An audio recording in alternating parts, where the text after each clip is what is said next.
Hey, this is Baf, and I wanted to make a video on something I've been thinking about lately. Obviously in Pocket you can do really well playing top meta decks, but I think if you're going to play in events or at the highest level of online play, it can often be very helpful to make a substitution or two that the opponent might not expect if they know your deck archetype well. Running a top tier deck with a wild card like this often performs better than just running more standard versions of the deck. So I wanted to make a list of cards that have fallen by the wayside which can absolutely help you win if your opponent isn't expecting them. This isn't a list of underrated cards per se, since many of them still see play, but it's cards that work in any deck which can secure a win if your opponent isn't playing around you having them. Which one of these is going to be the best for you depends a lot on both your deck and your troublesome matchups. For the record, I'm making this video during B3B Everyday Wonders, and this list will probably change a lot in the future based on which cards are currently doing well. First up is Silver. This card takes one of your opponent's supporters and shuffles it back into their deck. This is very nice to play on a turn where you'd lose if they had Cyrus, and it's also quite nice to play on a turn after your opponent copycat, so you can get rid of any Professor's Research they drew. It can also be used to get rid of a healing card like Lily, Diantha, or Erica, or a utility card like Alima or Turo.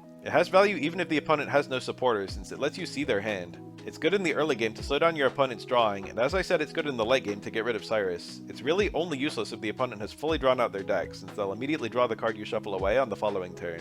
Next up are Red Card and Mars. People rarely play Hand Disruption these days, even though it's still quite strong. Playing either of these on turn 1 can obviously lead to an early win if you disrupt their ability to play down basics or Pokeballs. Plus, like Silver, they can be played in the late game to make it more unlikely for the opponent to have Cyrus in hand. Obviously Mars is better in the late game since you can drop your opponent down to a single card, but Red Card is nice if you're running Copycat since you can Copycat and then play Red Card, or even situationally playing Red Card then Copycat if your opponent has a small hand and you need a specific card immediately. There's also the really cool synergy of running both Red Card and Silver, where you can drop your opponent down to 3 cards then immediately Silver to get rid of any draw card they might have had, which can completely kill your opponent's momentum. But it's hard to find room in some decks to run 1 wild card, let alone 2.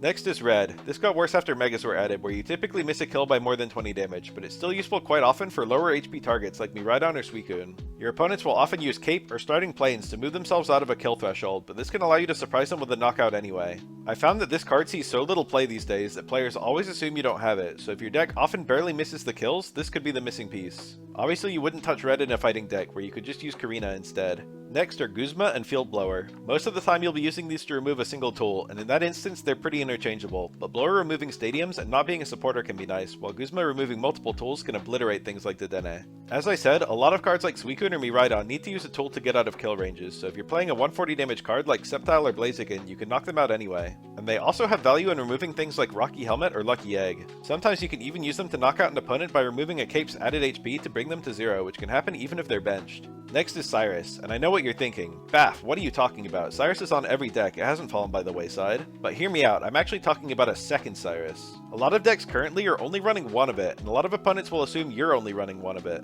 Running 2 Cyrus can allow you to get it more reliably when you need it in the mid game. It can also allow you to play 1 in the early game, and have an opponent assume you won't have 1 in the late game. In particular, Mega Absol will often feel comfortable switching out once they've discarded one of your Cyruses, so you can win by having a second one. Of course, this option is particularly enticing if you have something in your deck which attacks the bench, for example Hitmontop, Hitmonlee, or Pheromosa.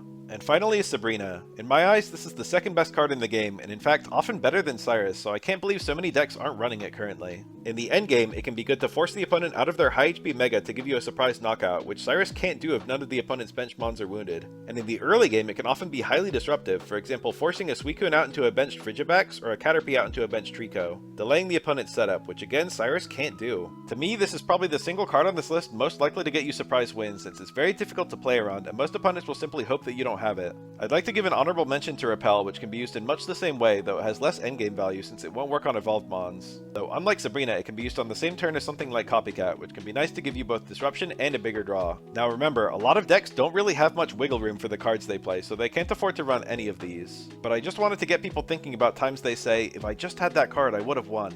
If you have some card which rarely helps you, and one of these would have sealed it, you might be able to swap it and improve your deck's results. I'm curious of the times you guys have run an off-meta card and how well it's worked out for you, so maybe you can share in the comments. Thanks for watching.